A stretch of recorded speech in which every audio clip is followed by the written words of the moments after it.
Hello अस्सलाम वालेकुम नाज़रीन, मैं हूँ आपकी होस्ट वाबशा और आपको जज़्बा न्यूज़ पर खुशामदीद कहती हूँ। नाज़रीन, आज का हमारा शो हमारे पिछले शो की ही कंटिन्यूएशन है, जिसमें हमने बात की थी किस तरह से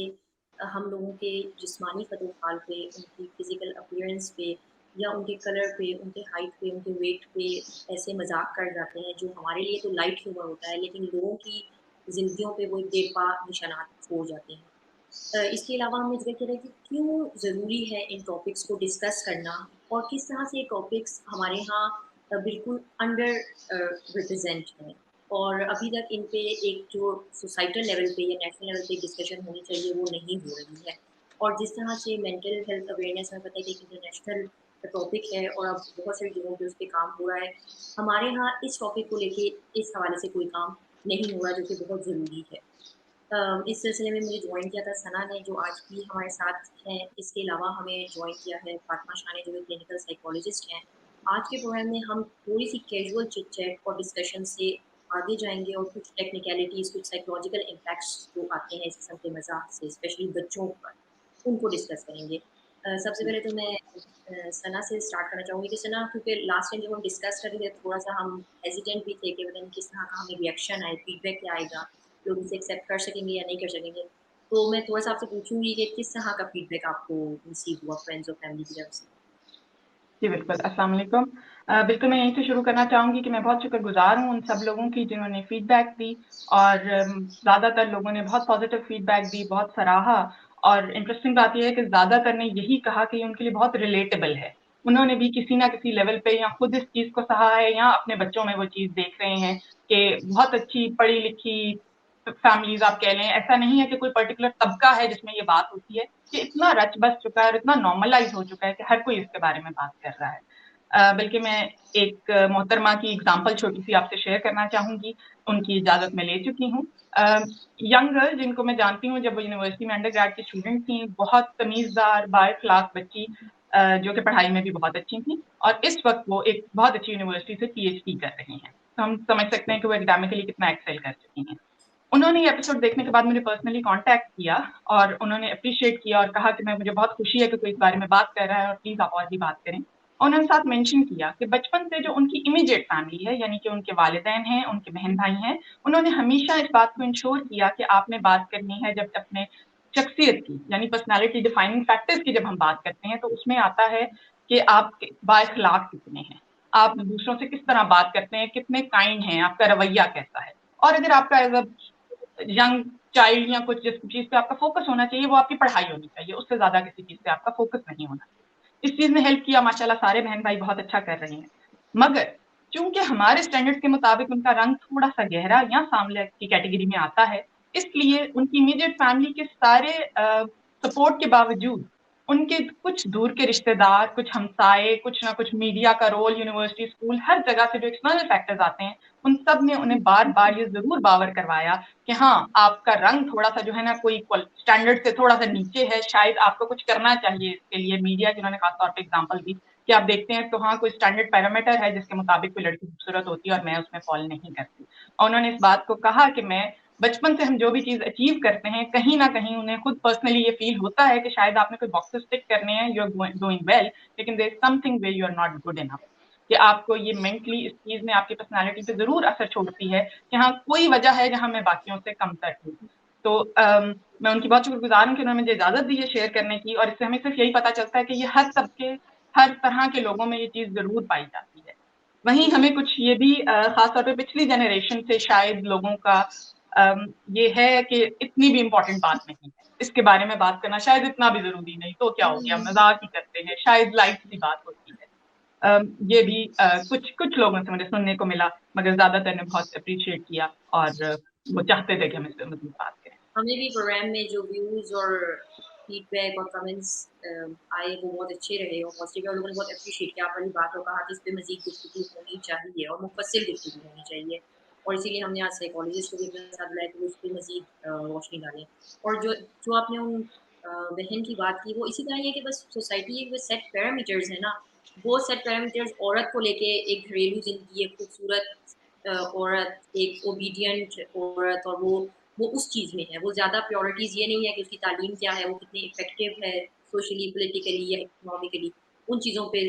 नहीं है हमारा फ़ोकस, जो कि बहुत अनफॉर्चुनेट है। इसी में मैं फातिमा अब आपको एक तो वेलकम भी करूँगी शो में और चाहूँगी कि आप इस पे थोड़ी-सी रोशनी डालें कि साइकोलॉजी इस पे क्या कहती है? क्या इसके नफ्सियाती असरात क्या हैं लोगों पे? बहुत शुक्रिया रुबाब। पहले तो मैं आपका शुक्रिया अदा करूँगी कि आपने ये मौज़ू जो है इसको सेलेक्ट किया और हमारी सोसाइटी में इसको जो है हाइलाइट किया, जो कि एक बहुत अगर आप नफ्सियाती तौर पर देखें तो एक बहुत अहम जो है मौज़ू है, जिससे लोगों की ज़हनियत बहुत ज़्यादा और नफ्सियात बहुत ज़्यादा मुतासिर होती है। लेकिन लोग इसको इस लेवल पे डिस्कस नहीं करते जिसमें लोगों के रवैयों में तब्दीली आ सके। साइकोलॉजी में मैस्लो की एक थ्योरी है, जिसमें उन्होंने डिफरेंट हायरार्की बताई हुई है इंसान की ज़रूरियात की, जिससे उससे ज़िंदगी गुज़ारनी होती है। उसमें इंसान के घरेलू ज़रूरियात भी हैं, उसकी और माशरती ज़रूरियात भी हैं, उसके साथ उसकी नफ़्साती ज़रूरियात है। जिसमें सबसे पहले उसकी इज़्ज़त-ए-नफ्स है, उसकी सेल्फ-एस्टीम है और उसको एक एक सेंस ऑफ अकम्प्लिशमेंट है, यानी कि जो लोग आप लोगों को जैसे वो हैं, उनको वैसा एक्सेप्ट करना है या उनको एप्रिशिएट करना है, ठीक है? अगर ज़िंदगी में उस चीज़ की एक आपकी अगर कमी आ जाती है या लोग आपको ये एहसास दिलाते हैं कि आपके अंदर कोई कमी है या आप इस काबिल नहीं है, आप प्रेज़ेंटेबल नहीं है, आप ऐसे नहीं है जो माशरे में जा सकें, आपको अपने अंदर तब्दीली लानी चाहिए, तो वो आपको नफ़सियाती तौर पर बहुत ज़्यादा मुतासिर करता है। ठीक है, अभी अगर हम लोग रिसेंट एग्ज़ाम्पल इसकी दें तो मैं आपको कोविड-19 की एग्ज़ाम्पल दूँगी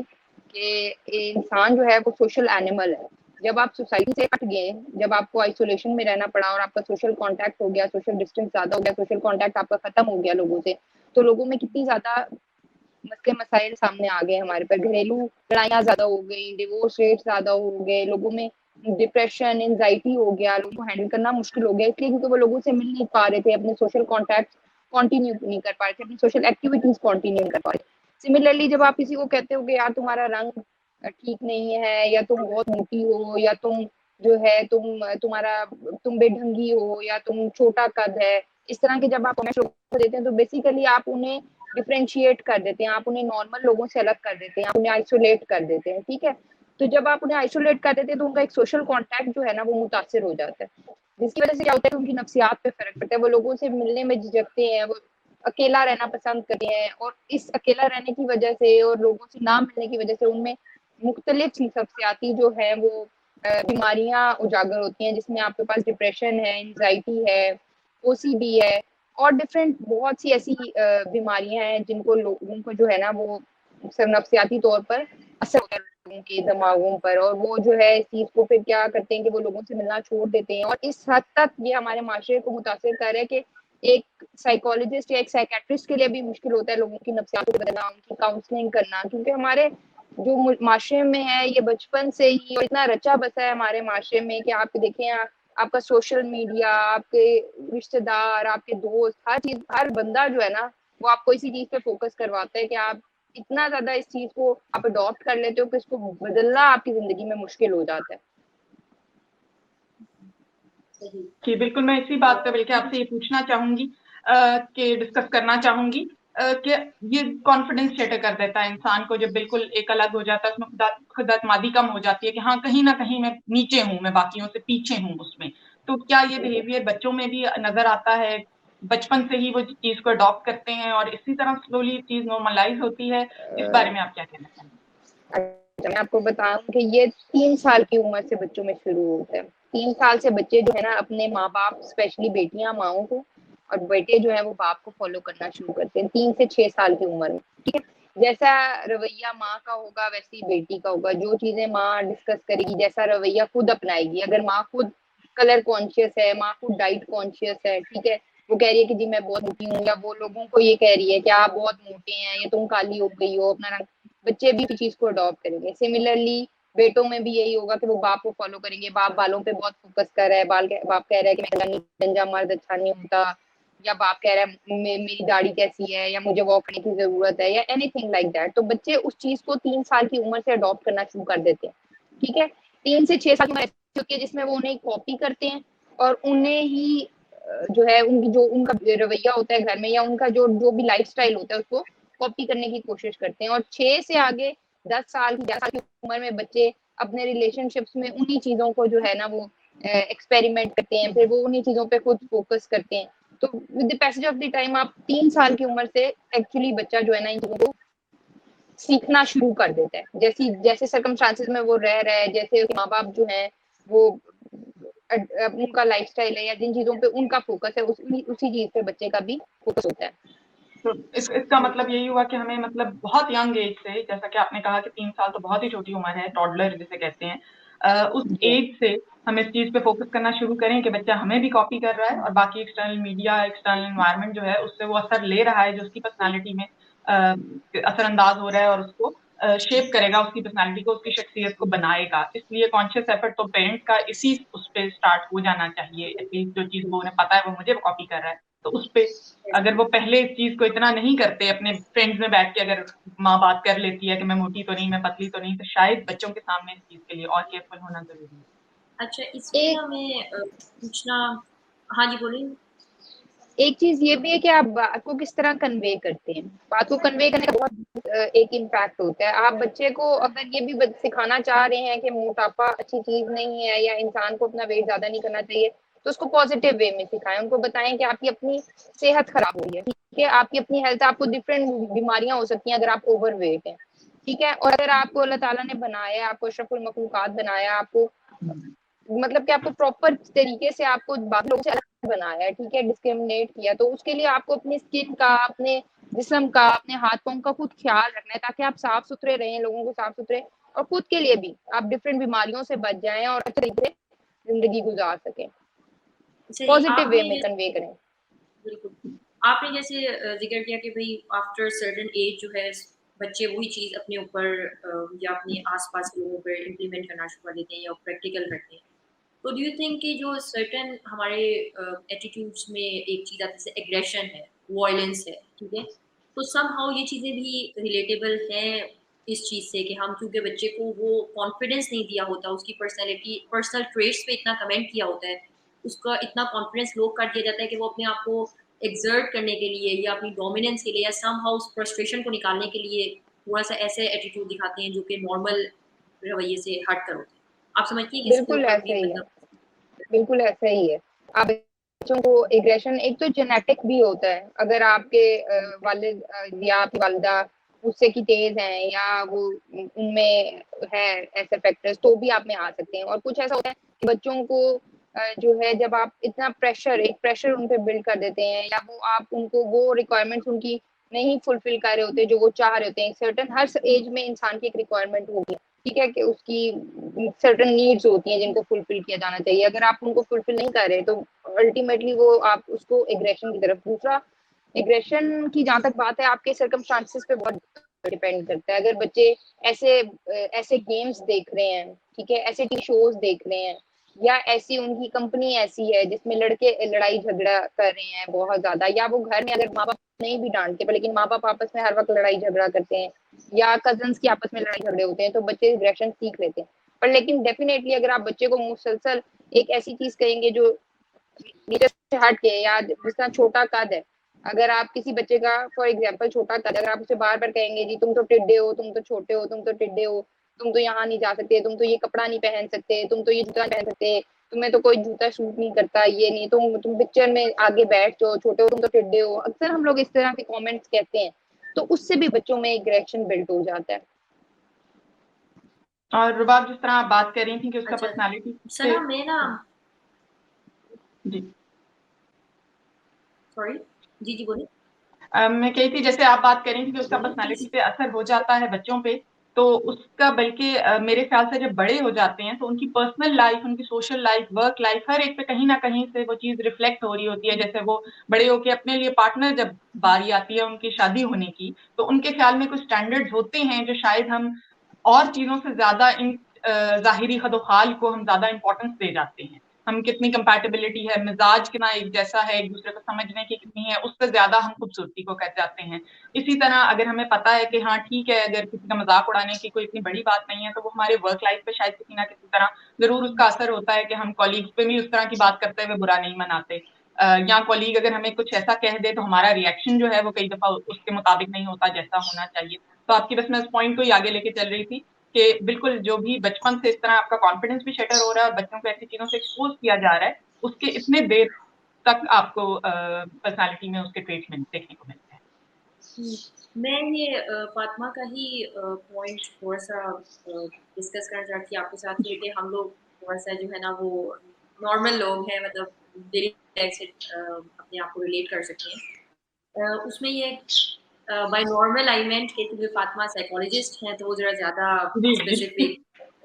पे बात हुँ, करेंगी, हम रेगुलर एक एग्ज़ाम्पल वो कर सकते हैं हुँ। कि जितना फ़ातिमा ने बात की कि पॉज़िटिव जो है ना पॉज़िटिवली आप उन्हें बताएँ।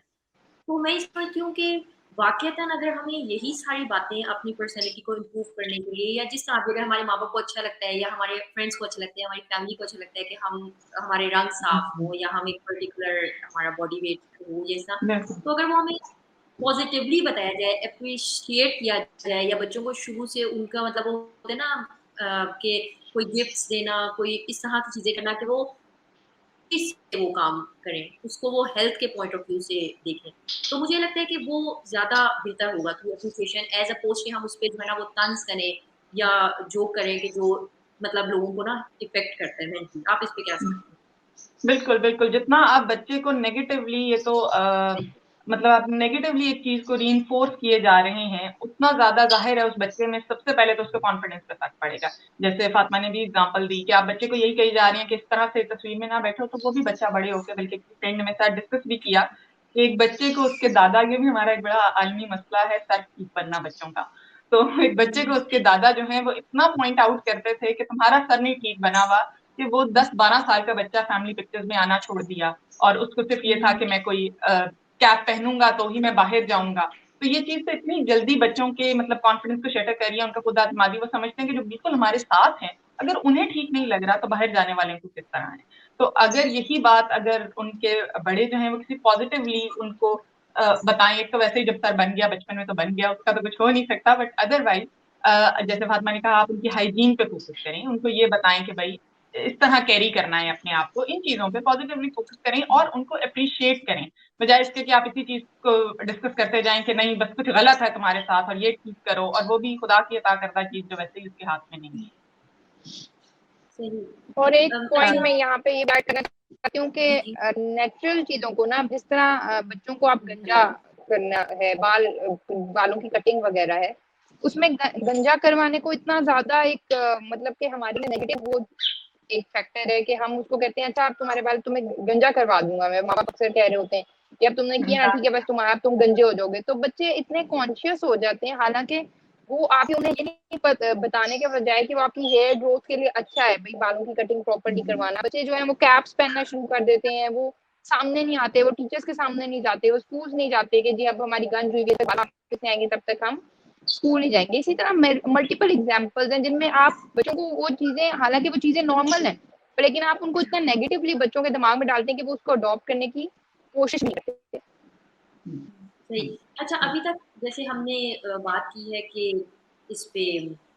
क्लोज़ जो रंग इमीडिएट आपके रिलेशंस है फैमिली जी। के। लास्ट टाइम मेरी और शना की गुफ्तगू रही थी, मीडिया पे भी हमने थोड़ा-सा डिस्कस किया था और एक्सटर्नल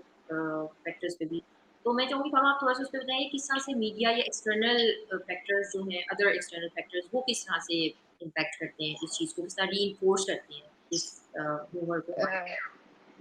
देखिए मीडिया जो है ना मीडिया क्या करता है मीडिया आपके दिखा रहा है कि एक लड़की का स्किन टोन डार्क है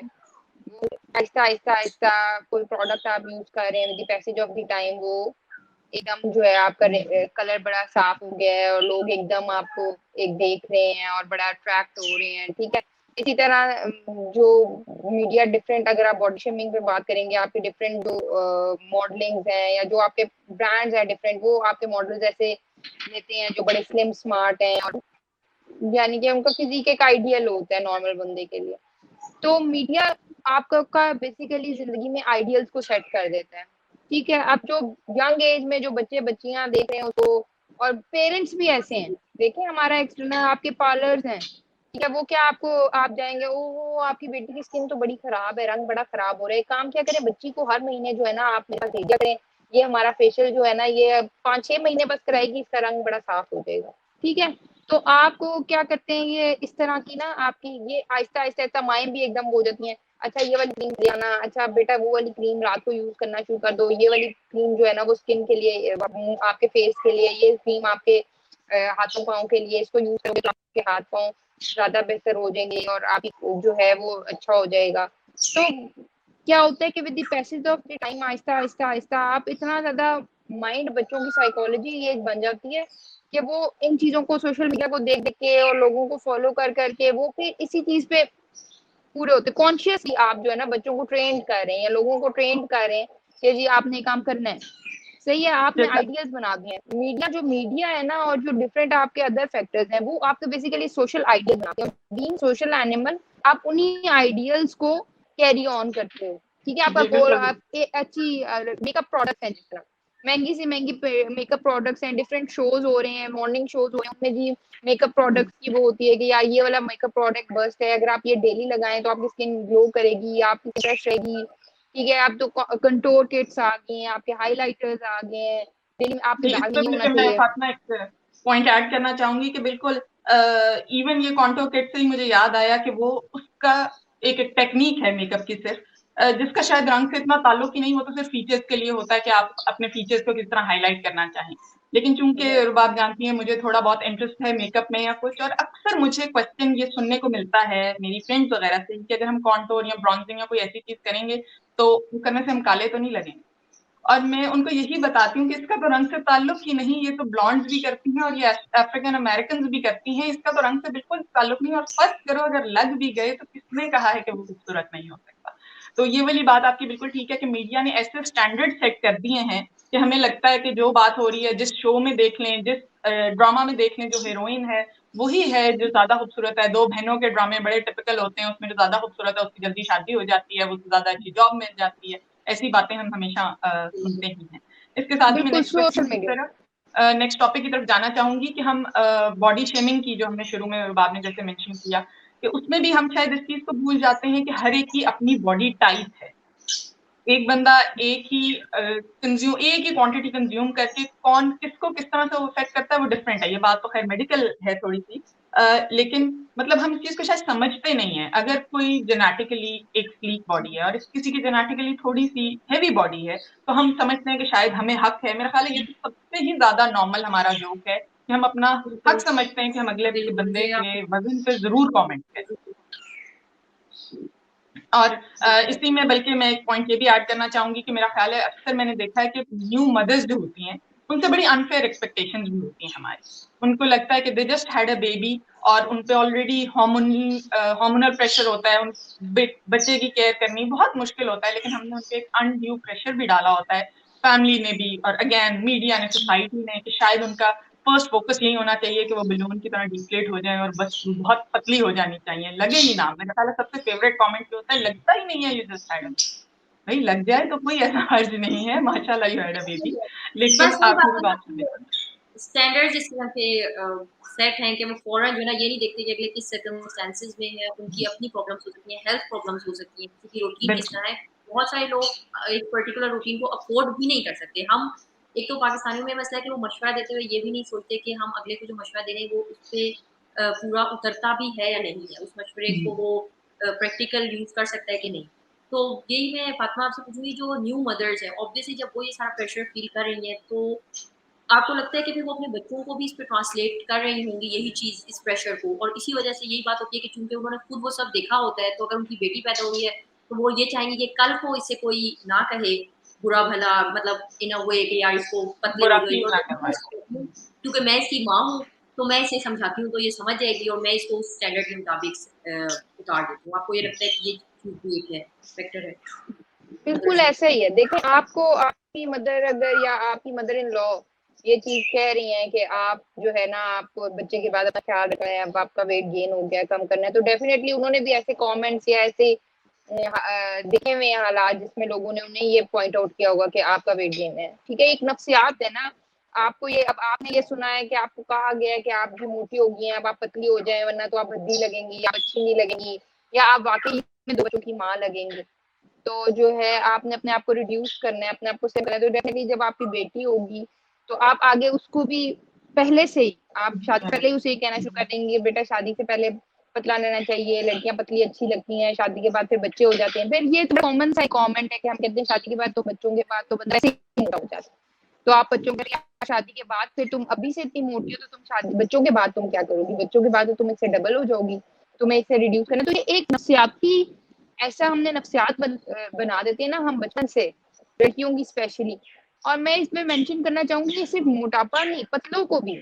ऐसे लग रहा है हड्डियों का ढांचा है, ये तो हैंगर बिल्कुल लग रहा है, कपड़े लटके हुए हैं, वो भी इतना मतलब कॉम्प्लेक्स हो जाते हैं। आप देखें कि बॉडी शेमिंग की वजह से ईटिंग डिसऑर्डर्स हो जाते हैं लोगों को, जिससे अवेयरनेस है ही नहीं। ठीक है, लोग कुछ ऐसे भी हैं जो खाना खाते हैं तो इंटेंशनली वॉमिटिंग्स करते हैं ताकि उन्हें लगे ना। ठीक है, और कुछ ऐसे हैं जो ट्रिपल टाइम्स खाना शुरू कर देते हैं ताकि हम लोग वेट थोड़ा गेन कर लें, पर लेकिन ये चीज उन्हें समझ नहीं आती कि ये आपकी बॉडी फिजिक नेचुरल है। ठीक है, इसमें आपको कोई, अल्लाह ताला ने अगर आपकी बॉडी ऐसी बनाई है कि आप जितना मर्जी खा लें आपका वेट नहीं होता, तो वो उसमें आपका कोई कसूर नहीं है। पर लेकिन लोग आपको नफ्सियाती तौर पर इतना प्रेशराइज करते हैं कि आप कहते हो किसी तरह मेरा वेट गेन या वेट लूज ये करना, वो बड़ा। इसमें हम आपसे थोड़ा-सा पूछेंगे कि भई किस तरह से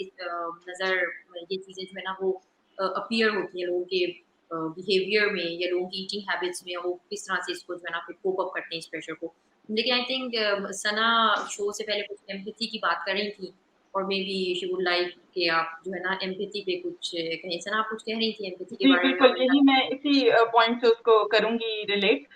कि जैसे आपने पहले भी मेंशन किया कि बच्चों से आपने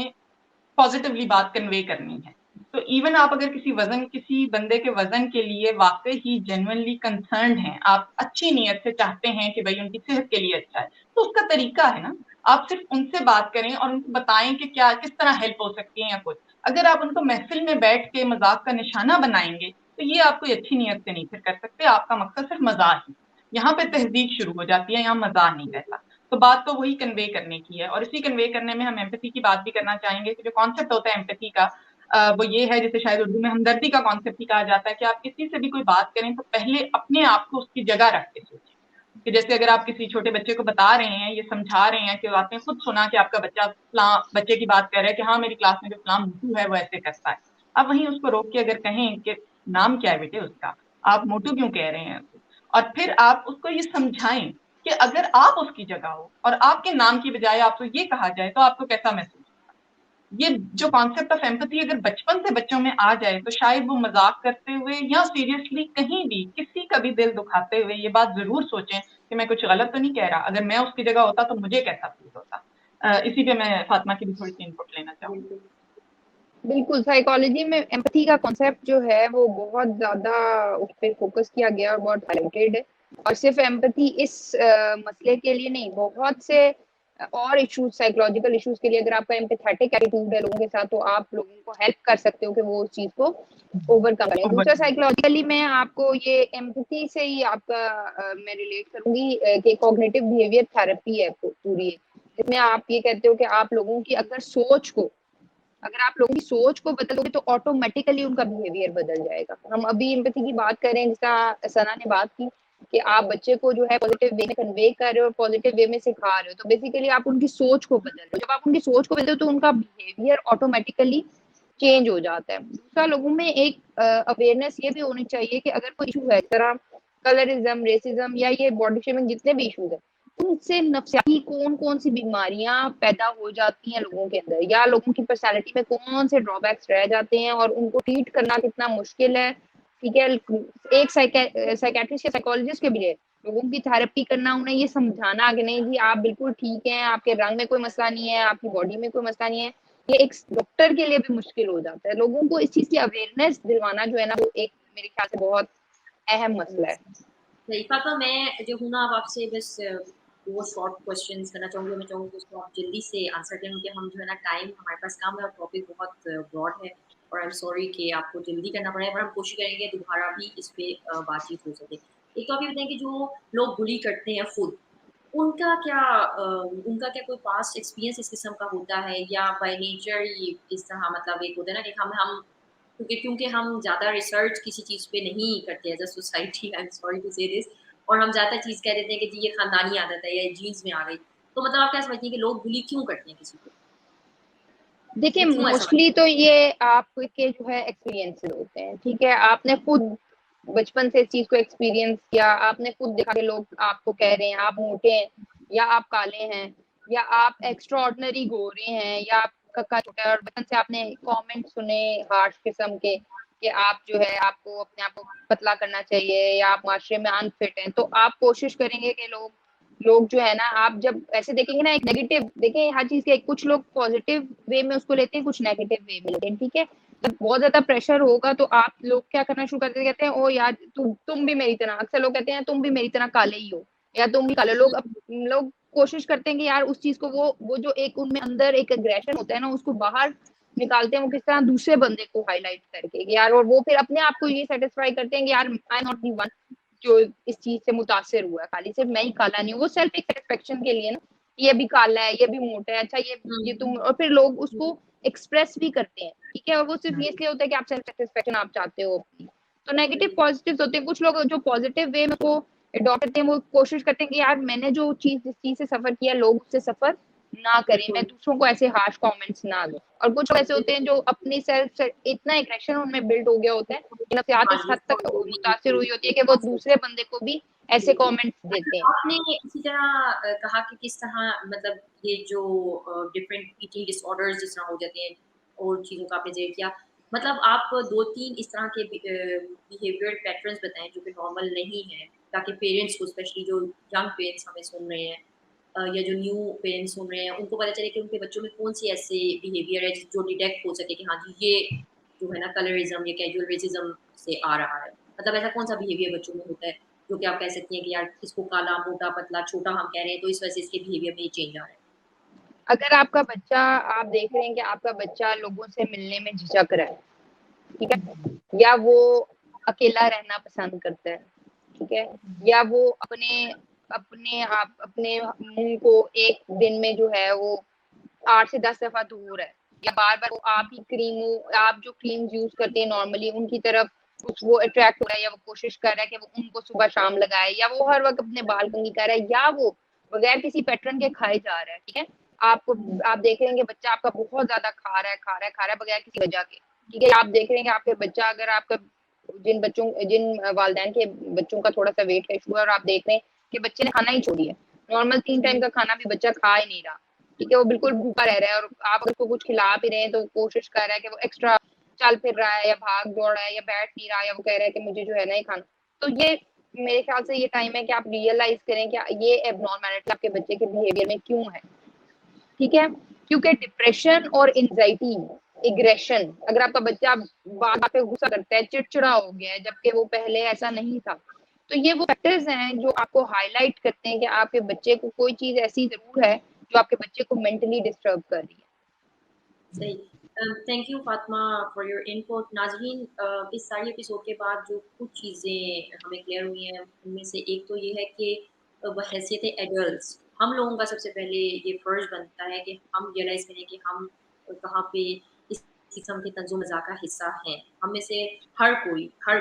जो है ना, वो कहीं न कहीं, कभी न कभी कोई ऐसा कैज़ुअल जोक मार देता है, जो कि किसी न किसी की मेंटल हेल्थ पे बुरा असर छोड़ता है। उसके अलावा ये कि हम अपने